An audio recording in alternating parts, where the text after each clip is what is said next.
Hello? Yeah. Yeah, that's fine. We've got you on there. The camera's not coming round to me though, so I don't know. It should It's do. you're fine, Sister Anissa. You carry on. You're okay. Thank you. That's fine. I'll just need to know where to sit on this one.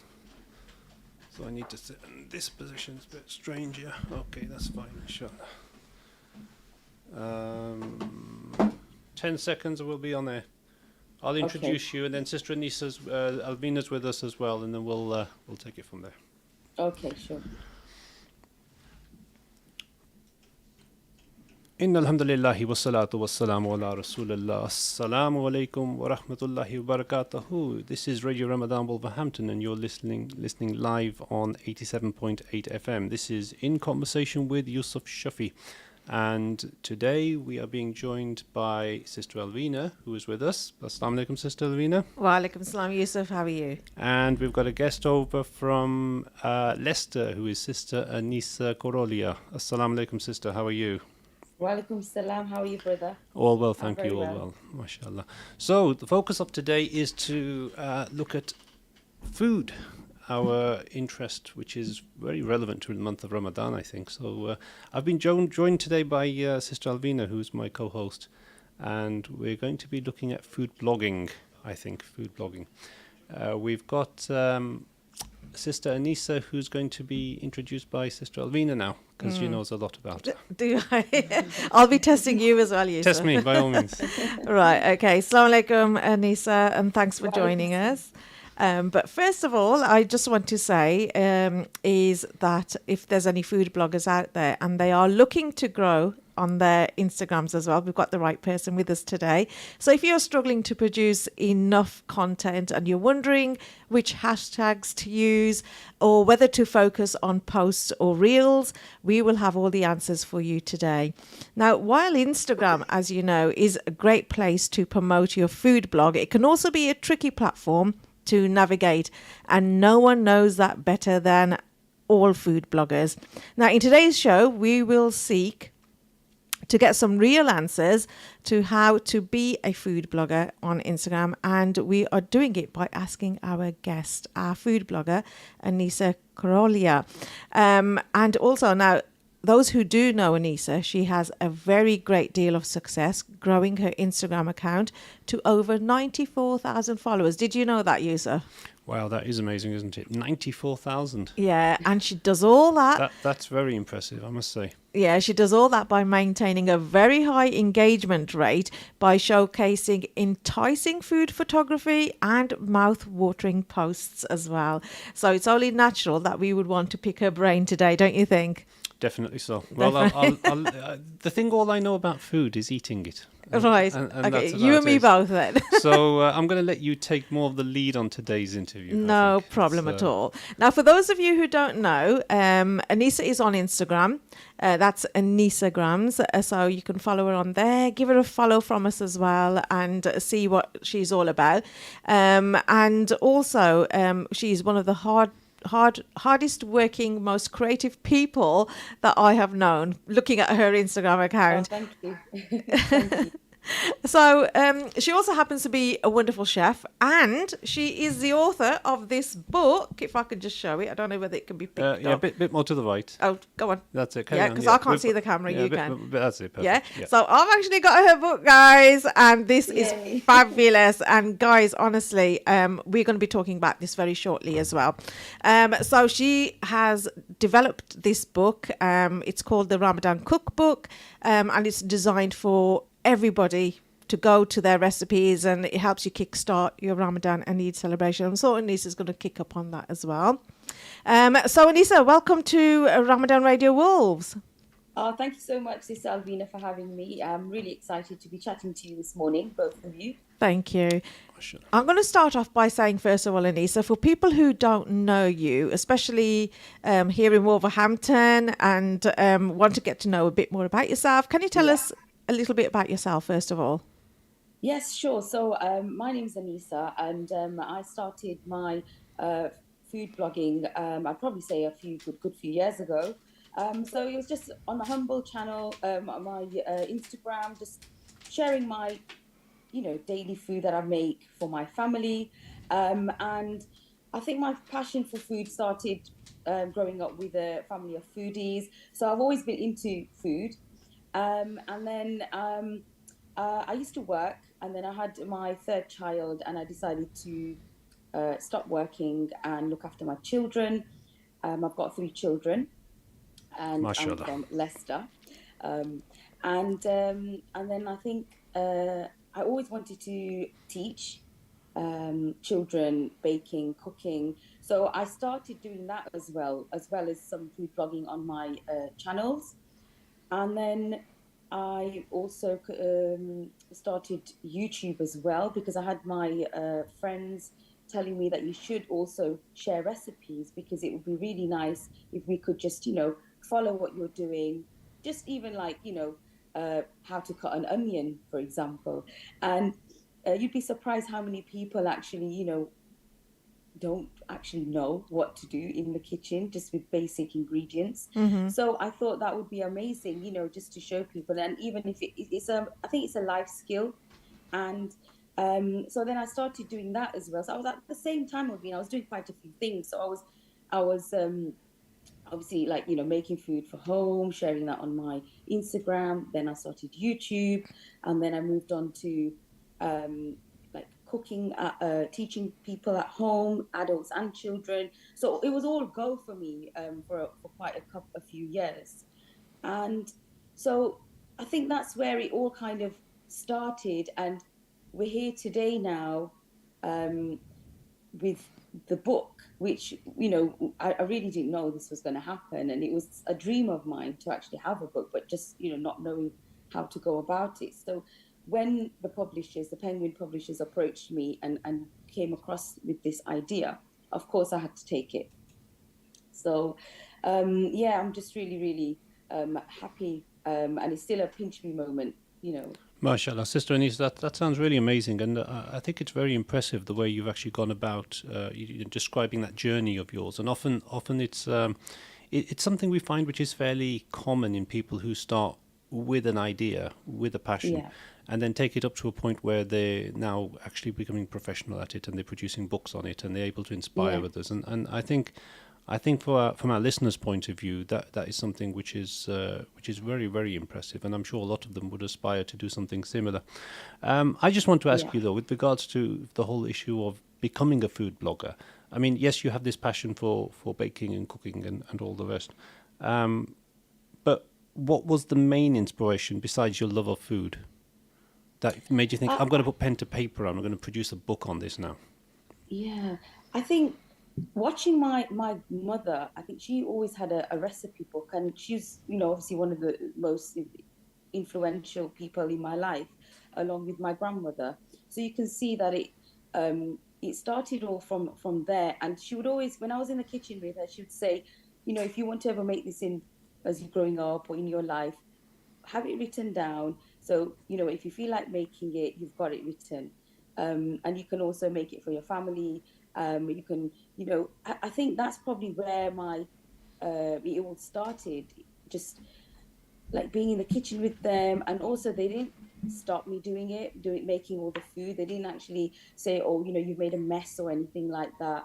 Go away now or anything like that. It was, they'd let me make that mess. They'd let me create whatever I could do.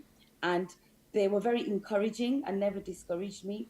So I think um, it kind of all started with that, and also learning about food. Like, my grandmother would have like a little herb patch in her garden, and she'd explain to me, oh, this is coriander, this is mint. And I think we were just around, I was just around a lot of foodies, I guess, and just loving From the food. book, what is your? Sorry to interrupt you, but I was just thinking, what's your That's okay. favorite recipe, or what recipes do you have in your cookbook? Or Yeah, so are they from a particular culture or a particular nationality, or are they generally across the world? Yeah, so my book has my most loved childhood recipes, as well as some of my fan favorites, old and new. So it's recipes that I grew up with, Brother Yusuf. And it's like really like some of really traditional ones, like curry khichdi, which is a very traditional Gujarati dish. And it's something that, a very humble dish, but it's something that's everybody really loves. So I had to make sure that, that's a recipe that I wanted to add into the book, along with like lamb curry, which is naan gosh, which is like gosh is obviously the meat and naan as the bread. This is something very traditional that we make in like our like Eid time, or even in Ramadan, or Hmm. it's like if you've got guests around. So there's also, I'd say, modern recipes as well, like fusion recipes that I found that in Leicester there's been it's become very popular, these Indo-Chinese kind of foods. I don't know how it is in Wolverhampton, but they're very popular, like chicken chow mein. There's also like orange chili chicken, sweet and sour chicken, and that is something I also wanted to add in there. So you can see there's like in the book there'll be a variety of recipes. There's also like some slightly Middle Eastern ones, like with a bit some of it with za'atar. That's like my suhoor recipes Very that good. I've added that. Sister Alvina, do Sorry. you want to? Yeah, I was just going to say, Anissa, were there any sort of challenges that you faced when you were putting this cookbook together? Oh, yeah, with anything, I think when you start something that you haven't actually done, Mm, there's always going to be these challenges. And I guess it was, writing the book and making sure that you've covered all the steps, because when I share recipes online, they are quite casual. I know that if there's a query, people will DM me, or they'll comment under the post and they'll say, "Oh, sister, Anissa, you mentioned this. I didn't quite understand that, whatever." So with a book, nobody can actually question you. They can't ask you anything regarding those recipes. So I made sure that I had to cover each step, my method, to make sure everything was perfect. I tried all the recipes out as well. And then what I would do is, obviously I'd send those recipes to the publishers, and they would then recreate these recipes. So the pictures that you see in the mm, book are actually they are taken by the photographers there, and they recreated my recipes, and printed them in the book. So there were challenges that I had, which I found that being, obviously having a family, also working as well, um, it was difficult to take that, try and make sure I could take the time out, trying to be organized. I would do most of the writing in the evening when everybody was sleeping. yeah. That would be my time where it would be nice, peaceful, quiet. Of course, I had to have lots of coffee and try and stay awake and everything. So yeah, I would say that, of course, that there were challenges, but alhamdulillah, we got past all those. That sounds Um, really, really, really impressive, and I think Thank you. it's testament to your hard work and testament to your efforts. I think, and it's definitely an inspiration for the community out there to really get them to appreciate that if you do put time and effort and energy into something, you can actually come Yes, up with something quite amazing. And I mean, and that book is a legacy for you, isn't it? And inshallah, yeah, it'll be a sadaqah jariyah, because you're teaching people how to cook good food, inshallah. and that in itself is an ibadah. To provide food for Yes. others, whether it be your own family or anybody else, it is a very, very important part, obviously, of life. If you don't eat, you don't survive, do you? So, No, that's so right. I think, well done, well done. It's an inspirational story, and from our point of view, I think we want to really showcase more people like you. So, if from within the community we do have people who can be inspired and do similar things, it's something we as Radio Ramadan really want to showcase and really want to promote. Um, One of the things I was quite thinking about with regards to your cookbook itself is where next? How would you want to use this cookbook to launch yourself forward? Are you our next Nadia Hussein, for example? I do I do get asked that a lot. I mean, you see, I've never actually imagined to come this far, and this journey that I started with sharing my home cooked food on my humble Instagram blog. I never would have actually imagined where it was actually going to take me. I just take each day as it comes, and it's always been like that. And with all the opportunities I've had, with working with brands, working with charities, um, I've been ever so grateful for. So who knows? I would love to start, maybe write another book, even, because I've still got lots of recipes that I would love to share. Or even maybe even a cookery show or something like that. I really would love to do something like that, but who knows? I was just thinking, Um, our listeners out there must be thinking, this is bad news, this program. They're talking about all this food and everything else, and we're here We could fasting. have had a live demo here, couldn't we? Well, I don't know if a live demo would have been good in the month of Ramadan. But from that point of view, they're all probably thinking, we here you're talking about food, and that's the last thing we want to think about. We're fasting here today. So. Yeah, but we're all used to it. We know But, what comes with fasting anyway. Alhamdulillah. Yeah, that's right. So you do aspire to develop further, and you do aspire to actually hopefully get another book, as you say, and that I think will be really good. Talking more generally about the month of Ramadan, then, for example, what are your memories of Ramadan? And from not necessarily just a food point of view, but iftar time, and also thinking about things like iftar, staples or different types of recipes that you think you might want to specifically have for Ramadan. What's your plans for Ramadan? Yeah, so like growing up, I'd probably say that the memories I'd probably have would be memories, because I didn't live so far from my grandmother, you see, and spending a lot of time with her. I would go to her house, or she'd call me to say, oh, can you pick up some of these? She'd make these pakoras and samosas and things like that, and then I'd wait for her while she's still frying, and I'd be like, oh, can you, I'd tell my grandmother that there's not long left, I need to get back home, and it was just that excitement of the being with her, and then she'd tell me, oh, can you go and drop off to the neighbors? So it's something, I guess, I carry that tradition on of sharing with the neighbors as well, of my home cooked food. And it I'd probably say like Ramadan was quite different. Like growing up now, I would think about what Ramadan, then I didn't actually understand a lot then about charity. To me, it's probably just, oh, you're fasting and then you're just going to eat at the end of the day. But now it's more involved. You feel more grateful, and also that you feel you're fortunate as well that you've got a family. You spend that with you at the end of the day, doing iftar with them around the table. So the understanding is different. Obviously, as growing up. Thinking from a public health point of view, how would your book promote healthy living and healthy diet, or does it not seek to do that? Because the recipes are quite traditional. I mean, I know now there's been a shift in, I guess, how people eat, and also how people feel about food. And now we have the option. We've got lots of options of we can air fry, because there lots of fries are available. You can pop these, the savories in the oven.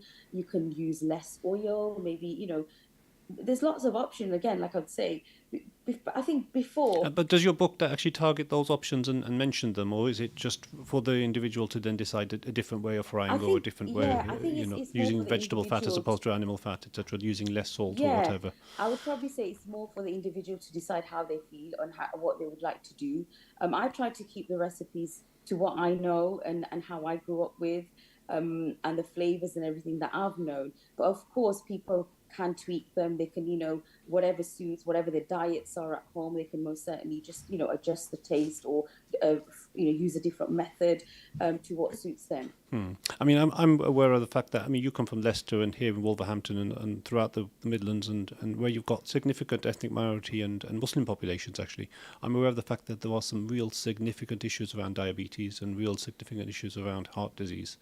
And so I suppose it's incumbent on us, therefore, to be thinking about how we, as people who are putting out food blogging or putting out different types of books, can actually focus on those aspects of the community and try to train people in a pleasant way. You don't want to be lecturing people in a sense, but try to train people in a pleasant way to think about how they can modify their diets and modify their recipes in order to reduce the levels of, and which is, it is quite dangerous, the levels of diabetes and the levels of heart disease in the Muslim community. Obesity is a massive problem as well. Yes. So maybe if you haven't in this book, that is something you could want to focus on more so in your next book.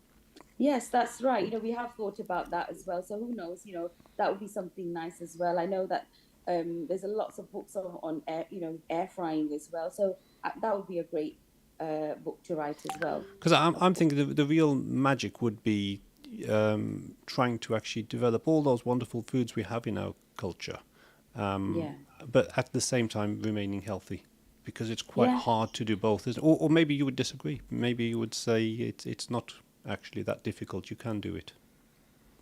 Yeah, no, absolutely. I mean, you can use. I'd probably say it'd probably be more in like the oils and the butters and the ghees and the amount of sugar. And I think it's just adjusting those as well, and trying to use less. I mean, I've made some recipes on my YouTube channel, and I've shared those where I've used less oil or less fat, um, cooking sprays. So it can easily be done. And of course, that's a fantastic idea, and I think people are actually, like I say, they are doing that, and they are putting this into their daily lives. But that would be a great book. Again, if I was to do one, that would be a nice one to write, and just recreate these in a healthier way. Excellent. And so, being a blogger, you have a lot of stuff which is online as well, I guess. So you have a website, do you, or you use Yes, besides YouTube? Do yes. you So want to I do. plug those? Because we've got about 3 minutes left till our break time, and so it'll be good to actually have a plug of those before we go to our break. Yeah, so I do have my, of course, an Instagrams, which is Instagram, where I'm quite active on there. There's also my YouTube, which is Cook with Anisa, and I do have a website as well, which is, you can get to the website under my Instagrams. There's the bio, and if you click on that, that'll come up as well, which is Cook with Anisa at oh, I'll just It'll come back to you. It'll come back to you. cookwithanisa.com. Sorry, cookwithanisa.com. Sister Alvina, any questions from you? Just as we get into our break time. I've got quite a few questions really regarding the book. I know the actual book has got about 80 delicious recipes in there. So out of these, would you say these are recipes that are easy for people to cook and recreate at home? Yes, most definitely. So I wanted to keep the recipes very simple so people can access ingredients as well, that they can just open their cupboard and they've got the ingredients. Me, myself, I can't be dealing with really long-winded recipes, being in the kitchen for too long. Yeah. You know, not everybody has the time. So I made sure that they're easy to access. Also, recipes that are not intimidating, because some people can feel really intimidated with cooking, and they feel, oh, I can't do this, forget it. So I don't want people to have that chance and say, oh, I'm not going to do this, and put them off. So it's very important that I made it my mission to make sure, if somebody wants to cook, they can go in the kitchen and they can say, right, I'm going to make this recipe. It looks amazing. And I've had amazing feedback from so many people. Just the other day, one of my friends, her daughter's absolutely amazing. She loves the book, the recipes in the book, and she's every day in Ramadan, she's making like a mocktail, or she's making a milkshake, or she, be making some savory food, and sending me the pictures so I can see that it is working, and it has inspired people of all ages to make the recipes. That's awesome. So what are your favorite recipes then from the entire book? I'll probably have to say, Alvina, it'd be butter chicken, because it's something that my whole family really, really loves. My daughter And loves that. it's just one of those that you can have with naan, or you can have it with rice, Yeah. and it's such a luxurious and a creamy dish. And also, I love the naan borscht, which is traditional lamb curry. It's something that I've absolutely loved, from growing up. Gulab jamun I really like as well.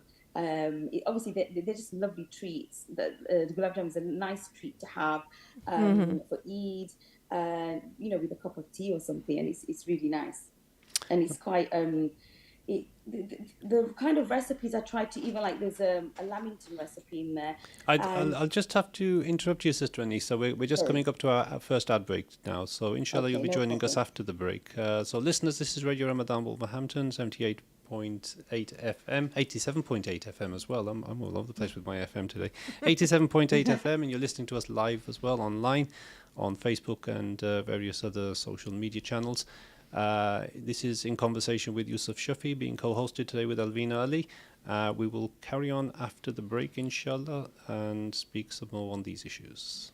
Assalamu alaikum.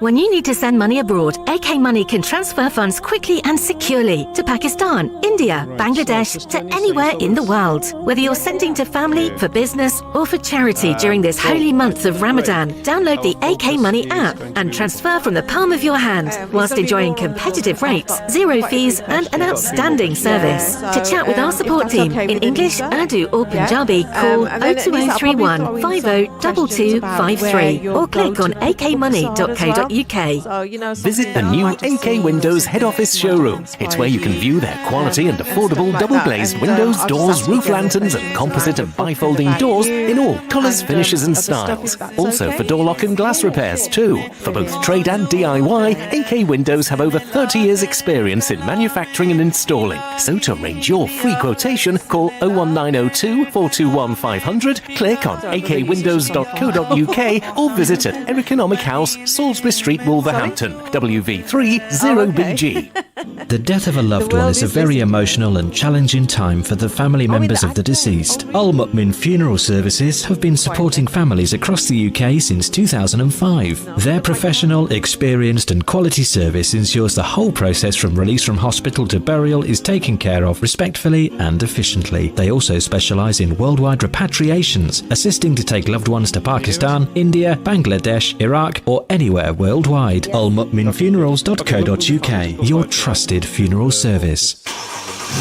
Eurofit Auto Centres, the West Midlands' leading independent auto centre, celebrating 18 years of service. All services, MOT and repairs, with a free collection and drop-off service within Wolverhampton. Book online today at eurofitautocentres.co.uk or call us on 01902 40 40 45 and we'll direct you to your nearest branch. The experts making vehicle repairs simple. Is your home protected from the unexpected? It can be with Home Cover Plan, Wolverhampton's fastest growing home emergency cover from as little as $14.50 a month. That's right, for just $14.50 a month, Home Cover Plan will protect your boiler, radiators, electrics, plumbing and any other home emergencies with no catches, no call-out charges and no excess charges plus a boiler service. What's more, for Ramadan 2020, we're offering 15% off our policies with the code Ramadan15. Go to homecoverplan.co.uk now and join the many thousands already enjoying the benefits.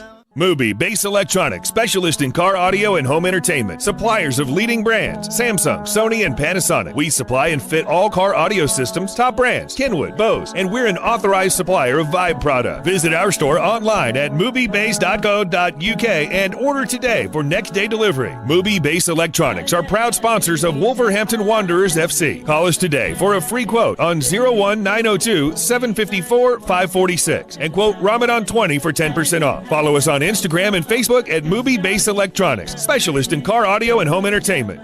Do you have a family member that's passed away and you would like someone to assist you in legal advice? Kenneth Jones Solicitors has been providing legal services for businesses and individuals since 1986. We specialise in probate, Islamic wills and family law. We also offer services in conveyancing, immigration and personal injury. Contact us today on 01902 745 773 or visit us on our website at kenneth-jones.co.uk. KGJ Insurance have specialised in commercial insurance for over 20 years. They provide insurance to commercial property owners, food and drink, manufacturing, motor fleets and trade, offices, warehousing and retail trades. With over 70 staff, excellent service and fast response times. Find out how KGJ Insurance can help protect your business. Call 01902 796 796 or visit kgjgroup.co.uk.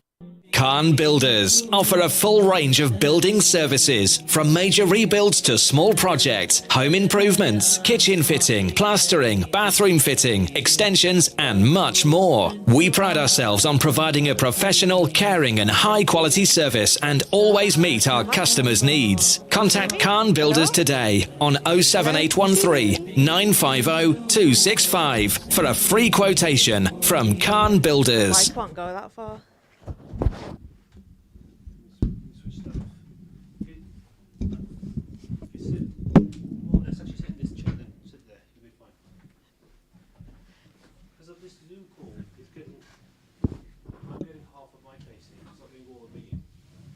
Right, Okay, are you getting me in now?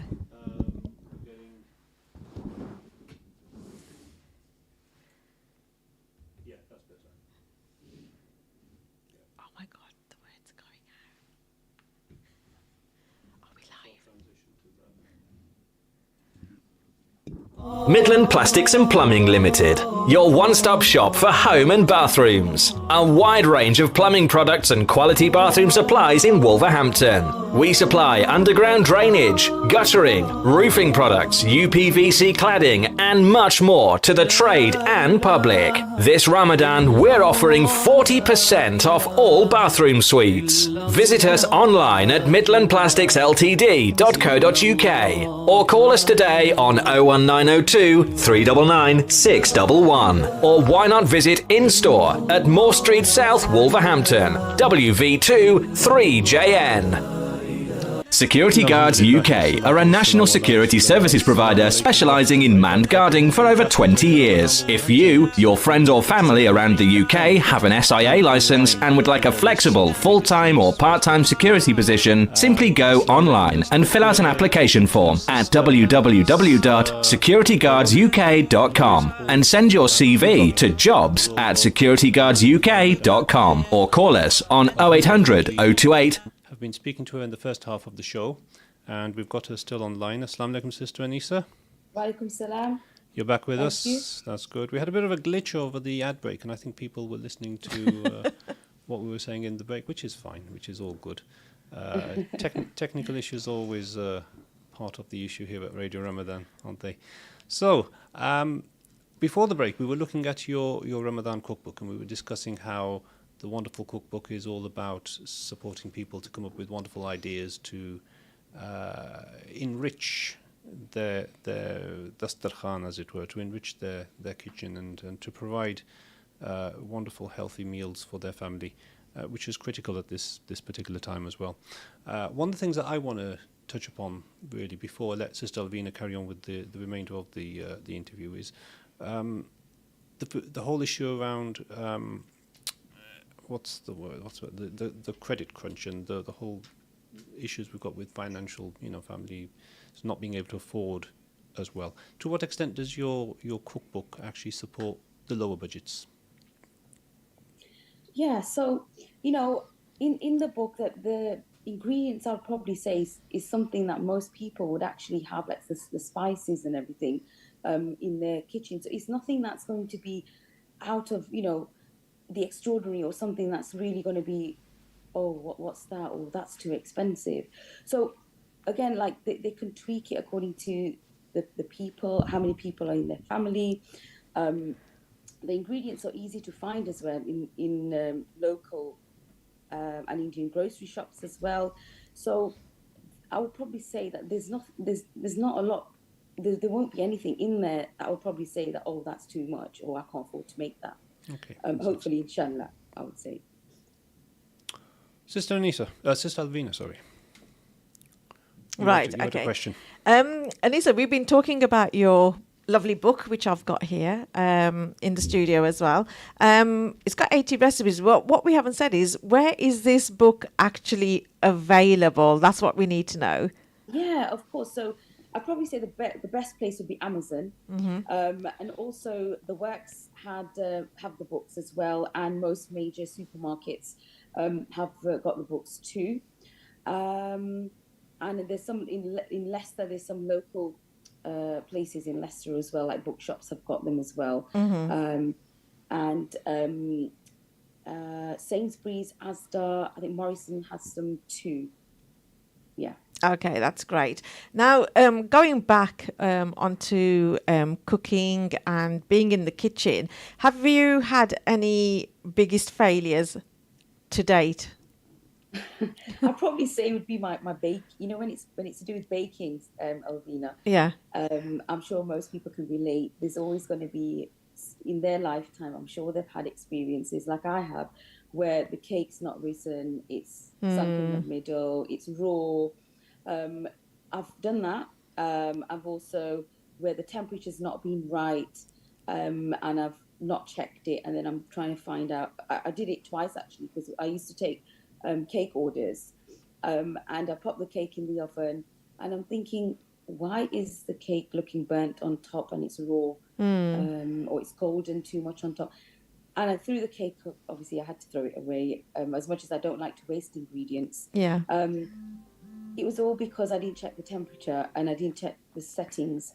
So I've made mistakes as well, and I guess that's how you learn. True.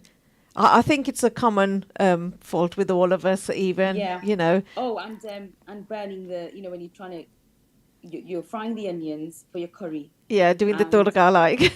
that's it. And then you think, okay, yeah, they're not quite golden brown yet. Yeah. So I'll just wash these few dishes, and then you completely forget.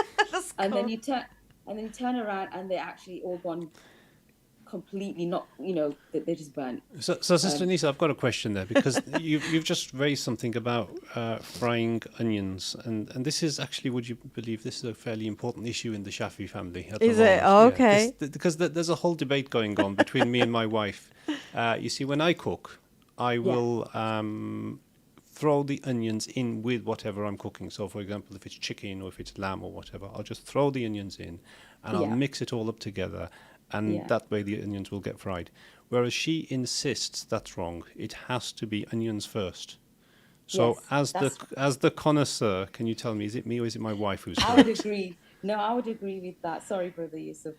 Because It's terrible. it It works just as well and it tastes just as nice. So why go through the effort of having to fry the onions first? it's the you see it makes all the difference, Brother Yusuf, because the color of the onions, the texture will make your curry. So depending on how you cook them, that will be the start of your base.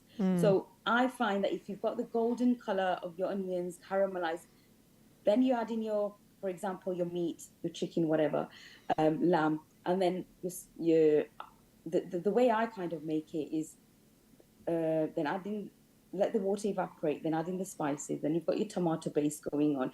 You'll end up with a lovely color. It's not like, I'd probably say it's not like dark, because I personally don't like a very dark curry.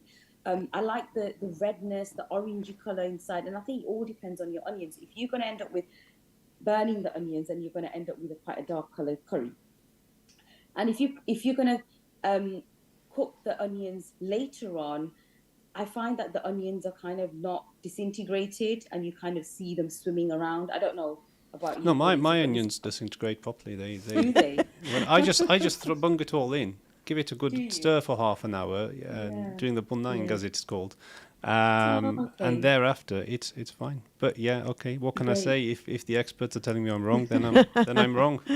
Nothing more to be said on that, really. Another thing I want to add is my husband absolutely hates onions. He always says to me that, can you create a curry which has no onions, or cook without any onions? But I don't think. It's just, I guess it's the smell that sticks to people, isn't it? Yeah. Well, onions can make your curry sweet. That's Yes. the downside. If you've cooked it wrong, they can actually make your curry sweet, and a curry shouldn't be sweet, should it? No, A curry it should shouldn't, no. should Depends be on spicy. quantity as well, doesn't it? Yeah. So you've got to be careful with the onions. What's the alternative to tomatoes? Can you make a curry with? Here's a challenge for you. Can you make a curry without onions and without tomatoes? And I'll tell you the reason why I'm asking that question afterwards. Yeah. But if you can answer it first. That is a difficult question, because this is something that my husband always tells me, and I'm like, I Asian- can't make a curry Yeah. without onions or tomatoes, because that is what That's the makes base, a isn't it? curry. That's the base. It's the base. Yeah, You need yeah. the masala. You have to. Otherwise, it's like nothing. You can't call it a curry. It's just a fry then. So something tells me I think your millions will be made when you find the solution to that question.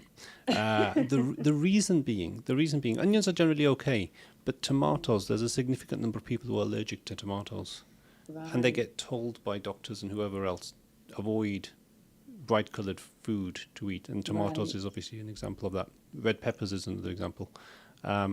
Artificial flavours comes to mind. Yeah.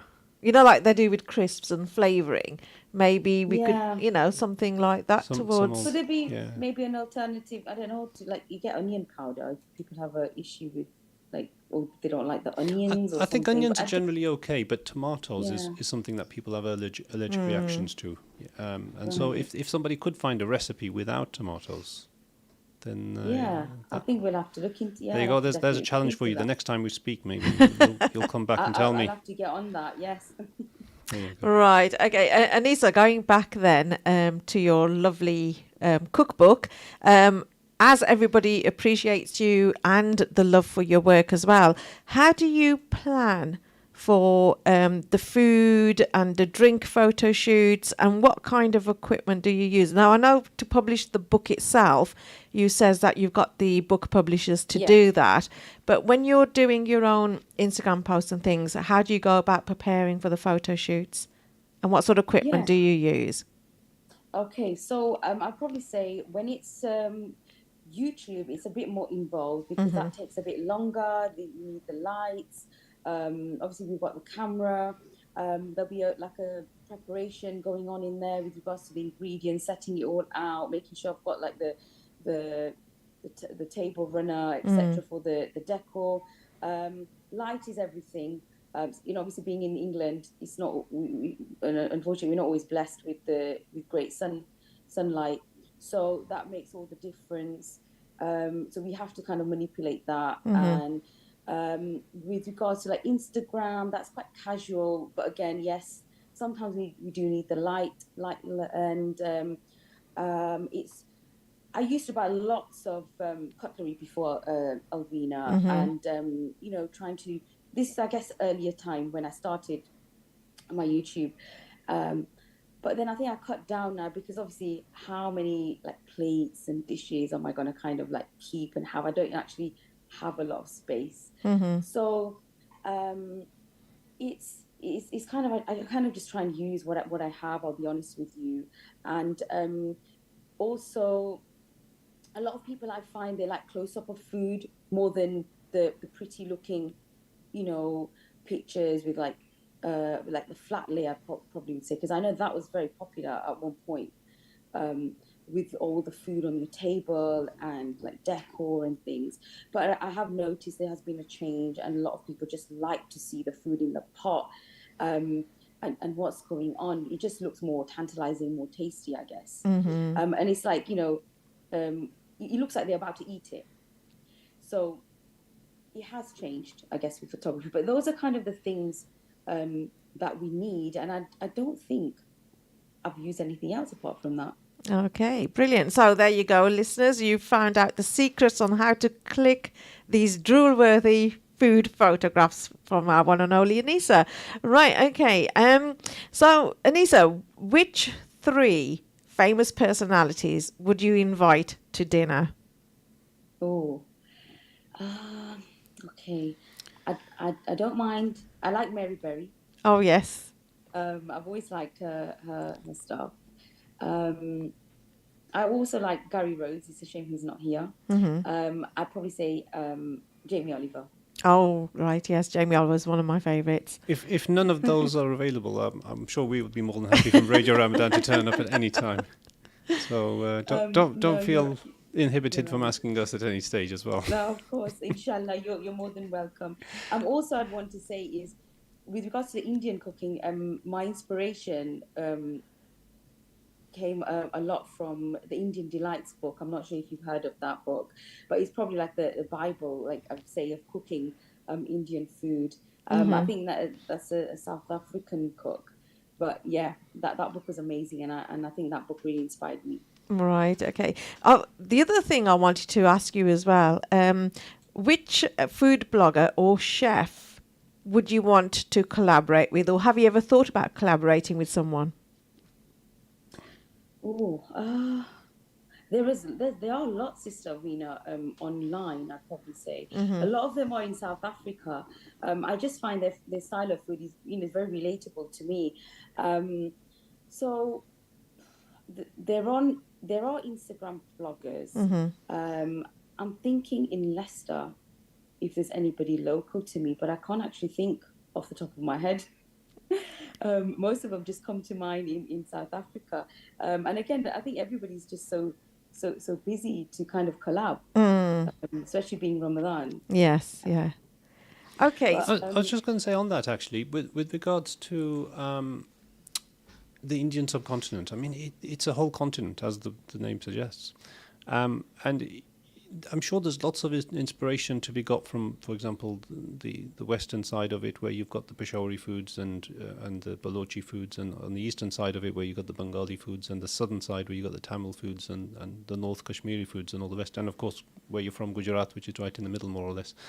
To what extent do you look at wider India as opposed to just what you're used to at home within your cookbook, or do you not bother to get inspiration from those other different culinary geographical locations within India? I guess, Brother Yusuf, it's because of course, I have like looked into other kind of foods. There's all different kind of biryanis that you look at, like Hyderabadi biryani. But I find that so many they're different, but they have so many things similar as well. Um, like you get the pilaus, like the yakni pilau, which is something obviously we're not very familiar with. But I have a very close friend um, who taught me how to make that biryani, that pilau. So I love creating and trying these recipes out and see how I get on. But I guess it's just being so used to the kind of food that I've been making. I've just been everybody's just been um, enjoying those kind of foods. And I know the kind of audience that are following me, they can connect to the kind of food, or they kind of um, relate to those. So I've tried to keep them, I probably say, to what I know and what everybody likes. So I feel if I was to kind of move into different kind of uh, cuisines or dishes, it might not be, they might not be able to relate to it. Sure. I mean, the restaurant trade, for example, is one where you often go to an Indian restaurant, so-called Indian restaurant, and the food you have is it's artificial. It's not what you eat at home.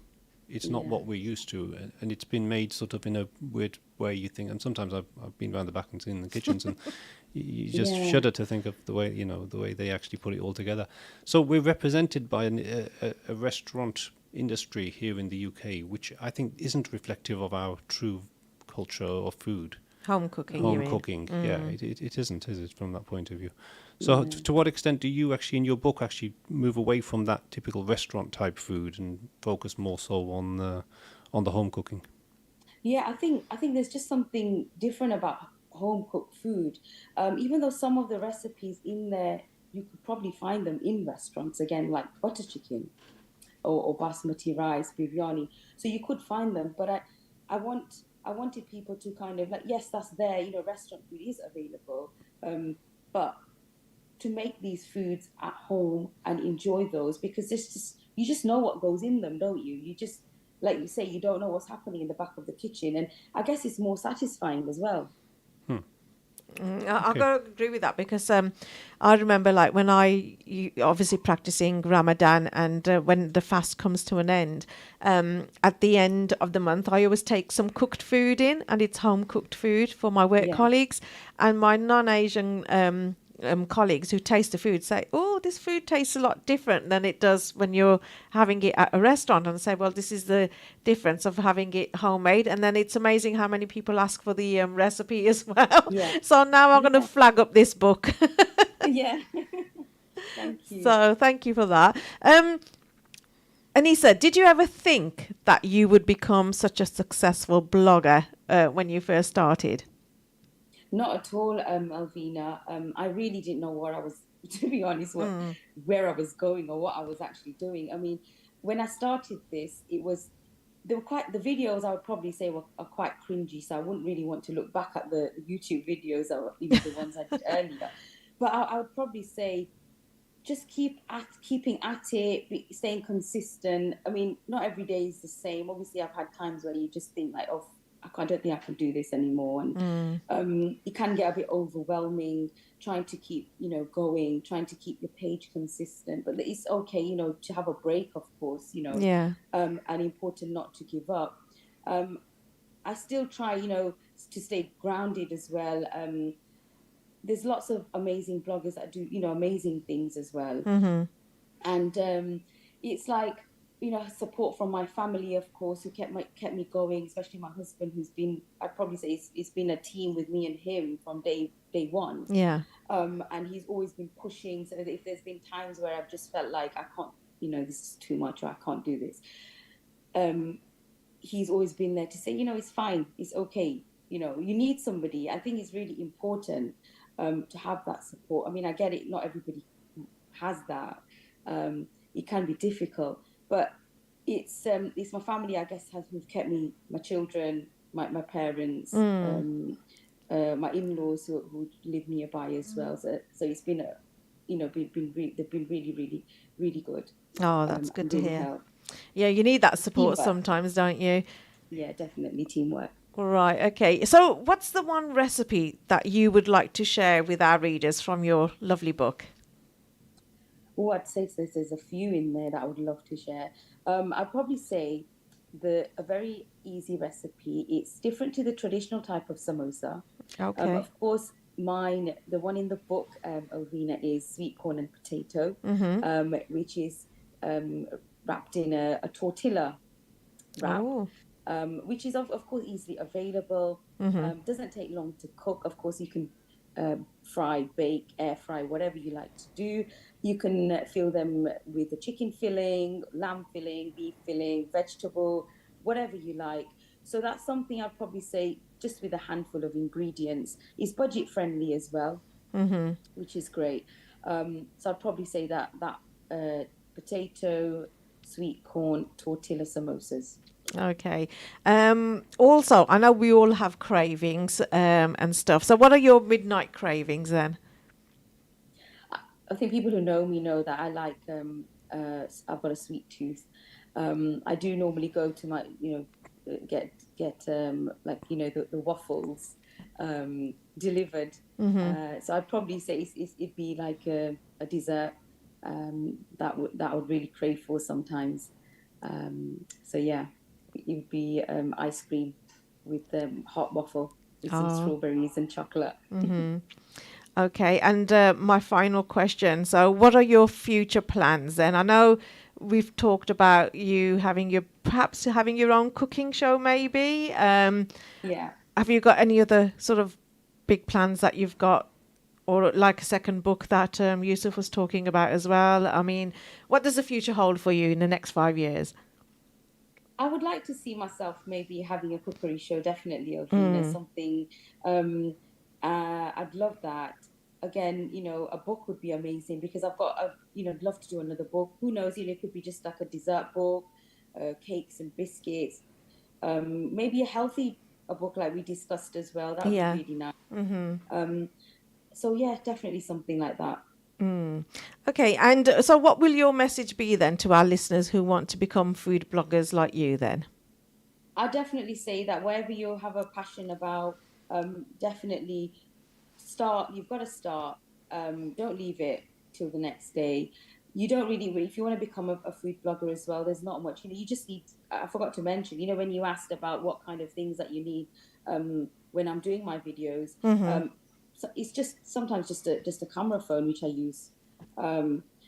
So that's something would be really handy, and just go for it, and not to let other people put you off in your dreams. Maybe not to discuss it too much with everybody, whatever your plans are. I guess that's something that I've learned. Yeah. And just if you do start something, try and stay consistent to it. You might not get the results instantly. Yeah. I know we as humans, we think, oh, why is that not working? Why haven't I had a great feedback from that or whatever? But it does take time, and don't worry about your likes and your engagement and things like that, because that comes later on. Of course. And it's not all about that, even, because for me, when I started, it was never about the likes and becoming popular, about fame or anything. It was just about, just trying to be myself, about helping people, I guess. MashaAllah, MashaAllah. It's never been about me. Sister Anisa, we're running out of time, so thank you very much indeed. Thank you for coming on Radio Ramadan Wolverhampton. It's been an absolute pleasure to have you on and hear all about your wonderful cookbook, the Ramadan cookbook. You'll be listening to in conversation with Yusuf Shafi, with my co-host Alvina Ali today. Listeners, Assalamu alaikum. Thank you, Ramadan Anisa. Mubarak. Thank you, Anisa. Thank you so much. Assalamu alaikum all. Wa alaikum salam.